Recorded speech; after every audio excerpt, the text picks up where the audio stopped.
আপনার প্রিয় অভিনেতা এবং অভিনেত্রী মানে অবশ্যই বাংলাদেশে। আফরান নিশো, মেহজাবিন চৌধুরী। সিয়াম আহমেদ আর মেহজাবিন চৌধুরী। প্রিয় তো বাংলাদেশি নাই, বাট শাকিব খানের একটু একটু ভালো লাগে। আচ্ছা, নায়িকা? নায়িকা অপবিশ্বাস।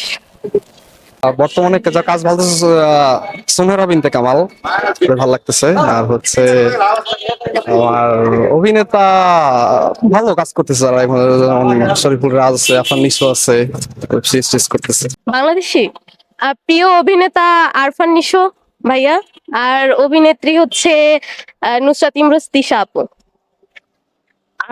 আমার হলো অপূর্ব। আর অভিনেত্রীর ভিতরে সিনেমা জগতের ভিতরে আর কি ওই যে পরিমণি। নাটক না মুভি? নাটক মুভি সব মিলিয়ে। নাটক বেশি দেখা পড়ে ছিল আরফান নিশোর। আর মুভি দেখা পড়ে, মুভি তো আমার বাংলা দেখা হয় না, যদি মাঝে মাঝে সাইড যদি ভালো ছবি হয় তাহলে দেখা হয়।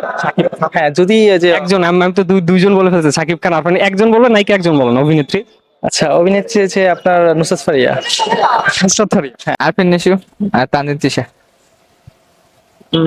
সাকিব আল হাসান, তারপরে ওদিকে আছে বাংলাদেশের প্রিয় অভিনেতা অভিনেত্রী? আফরান নিশো আর তানজিল তিশা। শুভ, আরিফিন শুভ, আর হচ্ছে বিদ্যা সিনহা মিম। হ্যাঁ, আমারও বিদ্যা সিনহা মিম। আর ছেলেদের ভিতর কাকে বলতে হয়, মানে মুভিতে নেই, অ্যাটলিস্ট নাটকে আছে, নিশো ভাইয়া।